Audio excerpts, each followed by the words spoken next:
How I became involved in food writing is an interesting question, because I'd always been interested in food, and as a kid, I was interested in cooking rather than eating.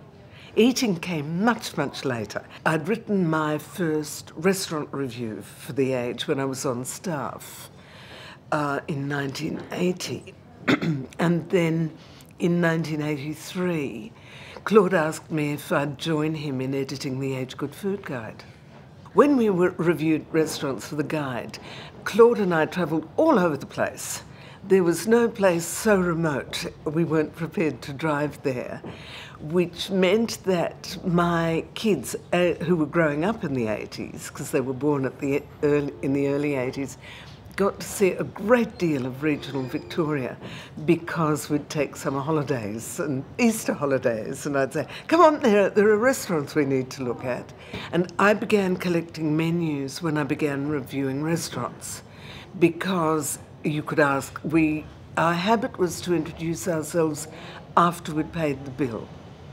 And we'd ask for a copy of the menu, which became a record beyond the notes we took.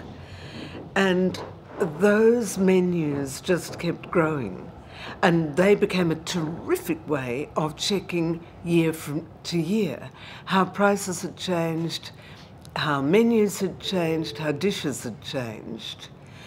Over the years, the collection grew and grew and grew. Now, every menu had something special. Well, most menus, I'm honest, most menus had something special. Two Faces was interesting because it was the menu that wasn't handwritten. Even the daily specials weren't handwritten. Printed menus were a sign of great formality, and we didn't have menus that were written like shopping lists. Beef, Jerusalem artichokes, mushroom, olive dust. And you think, but how's that cooked? There were some menus which went on for line after line, which were a kind of description of how the thing was cooked. So if you didn't bring your glasses with you, you were in trouble. And there were, the thing I didn't like, it's easier to describe what I didn't like. I was always wary of purple prose in menus, and I watched out for verbs. I didn't like things cascading. I didn't like things resting. I particularly didn't like things resting atop a nest of whatever it was. It's interesting how things change, because they tend to go round in a great circle, and at the beginning and end of the circle, people look at each other both ends look at each other with surprise and say, oh, fancy meeting you here. In the early 80s, there were lots of very small growers and suppliers who knew that because there were restaurants opening all the time, they had an assured market. They had niche markets. And that's where we are now. Only there are lots more restaurants now. The 80s were a roller coaster, in fact. The 80s were, I think there were 2 or 3 recessions during the 80s, and it had a brief time of gorgeous, gorgeous excess.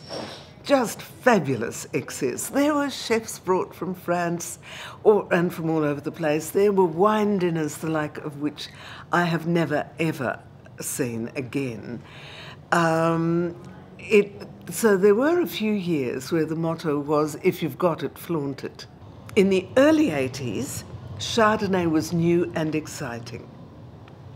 Chardonnay was the wine, and you couldn't give Shiraz away. Wine, Pinot Grigio didn't exist. Riesling was having its same, now we love it, now we don't, life. What else was around? Cabernet was big. Yarra Valley Cabernet was fabulous in the 80s. We're getting things now we didn't get then. We're getting, for instance, shiitake mushrooms weren't grown in Victoria anywhere in the 80s. There are now shiitake mushrooms grown in the Otways by suppliers who are doing fabulous things. We didn't have, we didn't have rocket in the early 80s. It was I'd like to go back there actually. I get so tired of rocket salads.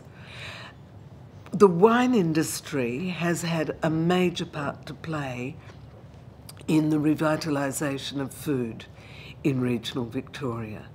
Where there are good wineries, you get people travelling who want to eat well. So you get a market created.